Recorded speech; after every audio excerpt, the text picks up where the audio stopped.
સમાચાર છે માંડવીના ગોધરા ગામમાં એક તરફી પ્રેમમાં પાગલ યુવકે યુવતીની ક્રૂરતાપૂર્વક હત્યા કરી નાખી અને જેને લઈને સર્વ સમાજે મૌન રેલી યોજી આરોપીને ફાંસીની સજાની માંગ કરી છે। મૃતક યુવતીને ન્યાય અપાવવા તેમજ ગરવા સમાજની દીકરીને બેરહેમીથી રહેસી હત્યા કરનાર આરોપીને જલ્દીથી જલ્દી ફાંસી આપી દીકરીને ન્યાય આપવા માંગ કરવામાં આવી રહી છે। આ રેલીમાં સાધુ સંતો પણ જોડાયા હતા। આ આરોપીને કડક સજા એવી નહીં કે આજીવન કેદ રહે, પણ એને ફાંસી જ આપવામાં આવે, જેથી કોઈ પણ વ્યક્તિ જે નરાધમ વિકૃત માનસિકતાથી આવું કામ કરતો હોય, આગળ વધતો હોય, તો એનાથી કચ્છની, ગુજરાતની, ભારતની દીકરીને પણ બચાવી શકાય। આ કેસની અંદર એક તો શરૂઆતથી થોડો કેસની જે તપાસ કંઈક આડીઅવળી જતી એવું લાગે છે અમને, એટલે આની સીટ મનની રચના, જેમાં ઉચ્ચ અનુભવી પોલીસ અધિકારીઓની 5 જણા સીટની ટીમ બને, એના દ્વારા તપાસ કરવામાં આવે। બીજું, આ કેસ તાત્કાલિક ફાસ્ટ કોર્ટમાં ચલાવવામાં આવે। મારા પરિવારની, મારા ભાઈની દીકરી ની નિર્મમ ક્રૂર તરીકે હત્યા કરવામાં આવેલી છે। આ નરાધમને કડકમાં કડક સજા થાય, ફાંસીના ફંદા સુધી આ વ્યક્તિને લટકાવવામાં આવે, એવી માગણી સાથે આજે અમે મૌન રેલીનું આયોજન કરેલું। અપહરણના કેસમાં ખુલાસા સામે આવી રહ્યા છે। 10 વર્ષીય બાળકી સાથે દુષ્કર્મ થયાનો ખુલાસો છે। બાળકી અને કિશોરનું મેડિકલ ટેસ્ટ પણ કરાવાયું છે। કાયદાના સંઘર્ષમાં આવેલા 16 વર્ષના કિશોરને ઓબ્ઝર્વેશન સેન્ટરમાં મોકલાયો છે। જે ભોગ બનનાર બાળકી હતી, આ ઉપરાંત તેની જે મોટી બહેન છે એ પોતે પણ સગીર વયની છે અને બંને બહેનો જે છે એ એની માતાનો જે સ્માર્ટફોન હતો એનો એ ઉપયોગ કરતી અને બંને બહેનોના થઈને લગભગ 7 જેટલા એમના ઇન્સ્ટાગ્રામના એકાઉન્ટ હતા, જેમાંથી 5 જેટલા બંધ હતા અને 2 એક્ટિવ હતા। જેમાં આ જે 10.5 વર્ષની નાની દીકરી હતી એ ઇન્સ્ટાગ્રામના માધ્યમથી એક જે એને અપહરણ કરનાર જે છે કાયદાના સંઘર્ષમાં આવેલો બાળક, એ પોતે પણ 16 વર્ષનો જ છે, એ બંને ઇન્સ્ટાગ્રામના માધ્યમથી સંપર્કમાં આવેલા અને 31 તારીખે બપોરના સમયે તેનું અપહરણ કરી અને એને લઈ ગયેલો। જે કિશોર છે એને બાળકી સાથે દુષ્કર્મ કરેલ છે અને જે બાળકી છે એનું મેડિકલ કરાવવામાં આવેલું છે। આ જે કાયદાના સંઘર્ષમાં આવેલ કિશોર છે એનું પણ મેડિકલ કરાવવામાં આવેલું છે અને એને ઓબ્ઝર્વેશન હોમ મહેસાણા ખાતે મોકલી આપવામાં આવેલ છે। વાલીઓને સજાગ રહેવા માટે ગુજરાત પોલીસ પણ અપીલ કરી રહ્યું છે। પોતાના બાળકોનું ધ્યાન રાખે વાલીઓ। પોલીસ નું આ નિવેદન સામે આવ્યું છે। માતા પાસે સ્માર્ટફોન હતો, ઉપયોગ નહોતો આવડતો, બાળકી એટલા માટે માતાનો સ્માર્ટફોન વાપરતી હતી। સોશિયલ મીડિયાના માધ્યમથી કિશોરના સંપર્કમાં તે આવી। માતા ખેતી કામ કરતી હતી ત્યારે બાળકી માતાનો સ્માર્ટફોનનો ઉપયોગ કરતી હતી। ખાસ કરીને પેરેન્ટ્સ છે, જે માતા પિતા, એમને પોતાના બાળકો સોશિયલ મીડિયાની અંદર તેઓ શું કરે છે અને મોબાઈલનો એ કઈ રીતે ઉપયોગ કરે છે એ બાબતે ખાસ ધ્યાન આપવાની જરૂર છે। આ કિસ્સામાં એવું હતું કે એના જે માતા છે એમને કોઈ સોશિયલ મીડિયા વાપરતા કે એવું કંઈ આવડતું નથી, પણ એમની પાસે સ્માર્ટફોન હતો, તો એ ફોન ઘરે રાખતા હતા અને જ્યારે એ ખેતરમાં કામ કરતા હોય ત્યારે આ બંને જે બહેનો છે એ એમના જ મોબાઈલથી ઇન્સ્ટાગ્રામનો જે છે સોશિયલ મીડિયામાં એ યુઝ કરતા હતા। શામળાજી નવો તાલુકો બનવાની શક્યતા છે। શામળાજી તાલુકો જાહેર કરવા ભિલોડાના એમએલએનો હુંકાર સામે આવી રહ્યો છે।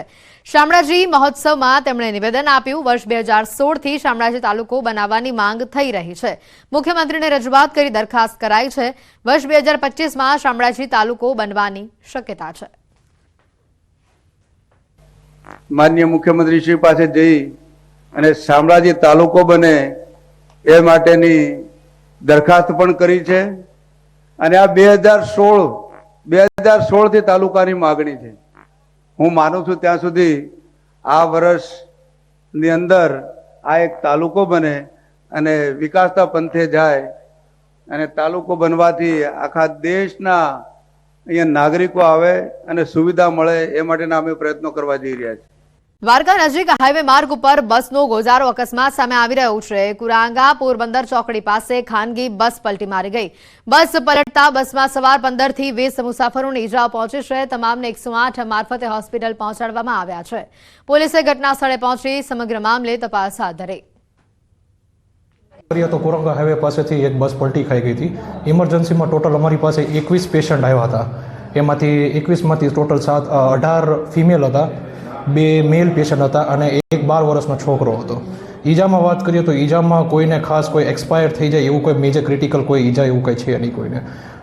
ઈજામાં ફ્રેક્ચર જેવું છે અને ટોટલ અત્યારે અમારી પાસેથી 7 લોકોને રેફર કરવામાં આવ્યા છે. સ્ટન્ટ વલસાડથી પણ સામે આવ્યો છે કે જ્યાં ઉમરગામના દરિયા કિનારે કારથી સ્ટન્ટ કરવામાં આવ્યા. દરિયા કિનારે જોખમી સ્ટન્ટના 2 વિડીયો વાયરલ થયા છે. બ્લેક કલરની ગાડી સાથે શખ્સ દ્વારા સ્ટન્ટ કરવામાં આવ્યા. શખ્સોએ પોતાના જીવને જોખમમાં મૂક્યા. બંને વિડીયો ઉમરગામના હોવાનું અનુમાન હાલ લગાવાઈ રહ્યું છે. વાયરલ વિડીયોની પુષ્ટિ ન્યૂઝ 18 નથી કરતું.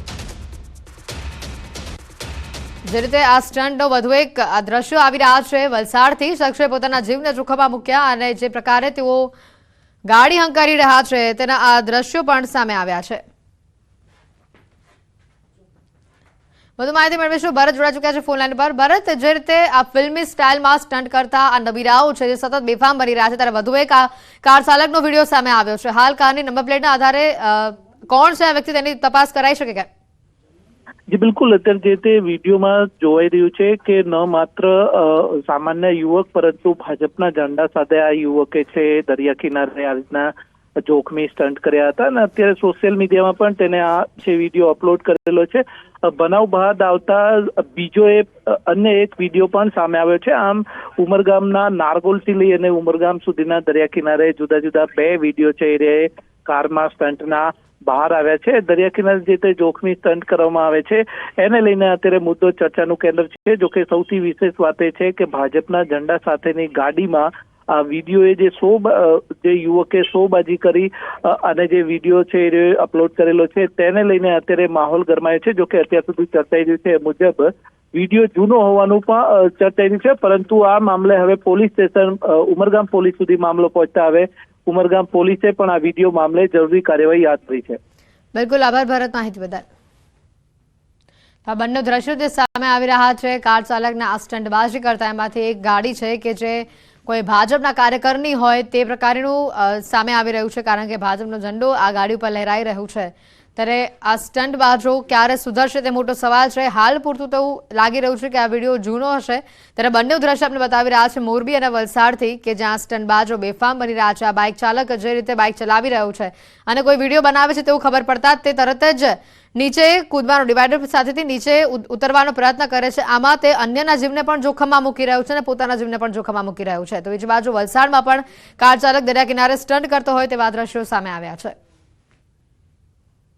મોરબીમાં વધુ એક સ્ટન્ટબાજનો વિડીયો વાયરલ થઈ રહ્યો છે. ફૂટપાથ ઉપર સ્ટન્ટબાજે જોખમી રીતે બાઇક ચલાવ્યું. મયુર પુલ પર ફૂટપાથ પરનો આ વિડીયો વાયરલ થયો છે. પૂરપાટ ઝડપે બાઇક ચલાવી જીવ જોખમમાં મૂક્યો. યુવકે પુલના ફૂટપાથ પર આ પ્રકારે તેનું બાઇક ચલાવ્યું અને સ્ટન્ટ કર્યા. વધુ માહિતી મેળવીશું. અતુલ અમારી સાથે સંવાદદાતા જોડાઈ ચૂક્યા છે. અતુલ, જે રીતે આ સ્ટન્ટબાજો બેફામ બની રહ્યા છે તેનો આ વધુ એક પુરાવો સામે આવ્યો છે. હાલ આ બાઇક ચાલકની અટકાયત કરાઈ છે કે કેમ? જી હેતવી, જે મોરબી જિલ્લામાં છેલ્લા કેટલાક સમયથી સ્ટન્ટબાજોનો જે વિડીયો વાયરલ કરવાનો ક્રેઝ વધી રહ્યો છે તેના ભાગરૂપે ફરી એક જે છે વિડીયો સામે આવ્યો છે જે મોરબીના મયુરપુલનો વિડીયો છે અને પોલીસ દ્વારા આ જે વિડીયો ધ્યાનમાં આવતા જે કાર્યવાહી શરૂ કરી દીધેલ છે. હાલ સુધીમાં છેલ્લા 1 મહિનામાં 30થી વધુ આવા સ્ટન્ટ ચાલકો વિરુદ્ધ ગુનો દાખલ કરી અને કાર્યવાહી કરવામાં આવી છે. ત્યારે પોલીસે જે સ્ટન્ટ ચાલક યુવક છે તેને પકડવા કાર્યવાહી હાથ ધરી છે. હેતવી, આભાર અતુલ માહિતી બદલ.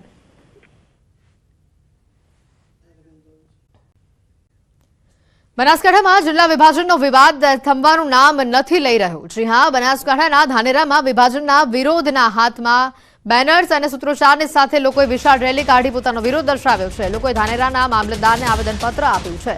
રેલી સાથે તેમણે માંગ કરતા કહ્યું છે કે ધાનેરાનો સમાવેશ બનાસકાંઠામાં જ કરવામાં આવે.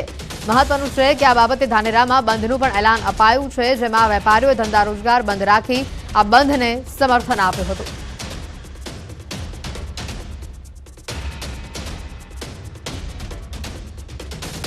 ધાનેરા માંગે બનાસકાંઠાની માંગ સાથે અત્યારે રેલીની સીધા જે દ્રશ્યો બતાવી કે લડેંગે જીતેંગે ના નારા સાથે મોટી સંખ્યામાં ધાનેરાના ધારાસભ્ય માવજીભાઈ દેસાઈની આગેવાની હેઠળ કોંગ્રેસ અને ભાજપના જે લોકો સહિત ગામના વેપારીઓ જોડાયા છે અને મોટી સંખ્યામાં હાથમાં બેનર લઈને નીકળ્યા છે. અમારે થરાદમાં નથી જવું, અમારે બનાસકાંઠામાં જવું છે તેવી માંગ અત્યારે થઈ રહી છે. થરાદ તાલુકાનું શૈક્ષણિક જોડાણ બનાસકાંઠામાં છે તેવી માંગ સાથે આ મોટી સંખ્યામાં ગામના લોકો જોડાયા છે અને અત્યારે નાયબ કલેક્ટર કચેરી પહોંચીને આવેદનપત્ર આપવાના છે. આજે વહેલી સવારથી જ ધાનેરા સજ્જડ બંધ જોવા મળી રહ્યું છે અને ધાનેરા બંધને જે કાર્યક્રમ આપવામાં આવ્યો હતો તેને લઈને લોકો સમર્થનમાં આવ્યા છે. કિશોર તુવર, ન્યૂઝ 18 ગુજરાતી, બનાસકાંઠા. હા, આવેદનપત્ર અત્યારે મને ધાનેરાની પ્રજા તરફથી મળ્યું છે. MLA સાહેબ પણ અહીંયા આવેલા છે. મેં આવેદન સ્વીકાર્યું છે. આજે જ અમે કલેક્ટર સાહેબ મારફત સરકારમાં મોકલાવી આપીશું. ધાનેરાના પ્રજાજનોએ જે આવેદનપત્ર આપ્યું છે મેં સ્વીકાર્યું છે. બનાસકાંઠા જિલ્લાનું વિભાજન કરતા વિરોધનો વંટોળ વધુ વકરી રહ્યો છે. વેપારીઓ વેપાર ધંધા બંધ રાખી રેલી કાઢી રોષ ઠાલવી રહ્યા છે, તો કેટલાક લોકો કહી રહ્યા છે કે બે જિલ્લાના વિભાજન ભલે કર્યા પણ અમને તો બનાસકાંઠા જિલ્લામાં જ રાખો. ત્યારે શિહોરી અને થરાદ બાદ ધાનેરા બંધ રાખી લોકો ભારે રોષ ઠાલવી રહ્યા છે. ધાનેરા હિતરક્ષક સમિતિ દ્વારા ધાનેરા બંધનું એલાન આપવામાં આવ્યું છે. ધાનેરાના લોકોની માંગ છે કે ધાનેરાને બનાસકાંઠા જિલ્લામાં જ રાખવામાં આવે. અગાઉ કાંકરેજના શિહોરીમાં પણ લોકોએ બંધ પાડી રોષ ઠાલવ્યો હતો. બજારો સજ્જડ બંધ રાખી કાંકરેજ તાલુકાને બનાસકાંઠામાં જ રાખવાની માંગ કરાઈ છે, તો બીજી બાજુ થરાના લોકો પણ બંધ પાડી બનાસકાંઠા જિલ્લામાં જ રહેવા માંગ કરી રહ્યા છે. તેમાં ધારાસભ્યએ પણ સહમતિ દર્શાવી હતી. એટલું જ નહીં, લોકો તો ત્યાં સુધી કહી રહ્યા છે કે જો અમારી માંગ નહીં સ્વીકારવામાં આવે તો અમે આનાથી પણ ઉગ્ર આંદોલન કરીશું. ઉત્તરાયણના તહેવારને હવે ગણતરીના દિવસો જ બાકી છે અને ત્યારે પતંગ રસિકોમાં અનેરો ઉત્સાહ છે. ઉત્તરાયણના દિવસે પવનની ગતિ કેવી રહેશે તે જાણવા ન્યૂઝ 18 ગુજરાતી હવામાન નિષ્ણાત અંબાલાલ પટેલ સાથે વાતચીત કરી. ત્યારે જાણીએ આ વખતની ઉત્તરાયણ પતંગ રસિકો માટે કેવી રહેશે. ઉત્તરાયણની પતંગ રશિયાઓ તૈયારી કરી રહ્યા છે, ત્યારે પવન કેવો રહેશે તે આપણે જાણીશું. આપણી સાથે છે હવામાન નિષ્ણાંત અંબાલાલ પટેલ. કાકા, જે ઉત્તરાયણ હોય છે તેની ખૂબ જ લોકો રાહ જોતા હોય છે અને અમદાવાદમાં ખાસ કરીને ઉત્તરાયણ ઉજવવા માટે દેશ વિદેશથી પણ લોકો આવતા હોય છે. 14 તારીખે છે, પવન કેવો રહેશે, કઈ દિશા હશે? પવનમાં આ વખતે પોષ મહિનાની પૂનમ આસપાસ ઉત્તરાયણ આવે છે, એટલે એકંદરે જોવા જઈએ તો લગભગ પૂનમ સવાયું મકર સંક્રાંતિ સવાઈ આવે તો સારું રહે. આમ છતાં સુદમાં વધના કંઈક બીજા દિવસે આવતી હોવાથી એકંદરે ચોમાસું પાછોતર વરસાદ તો સારો રહેશે, પરંતુ પવનની ગતિ લગભગ સવારના ભાગમાં કંઈક રહેવાની શક્યતા રહેશે. પવનની ગતિ મધ્ય અને કંઈક થોડીક વધુ એવી રહેવાની શક્યતા રહેશે. બપોરમાં પવનની ગતિ સ્થિર રહેવાની શક્યતા છે અને કંઈક અંશે પવનની ગતિમાં લગભગ ઠુમકા લગાવીને પવન ચડાવી શકે એવું પણ વચ્ચે વચ્ચે થઈ રહે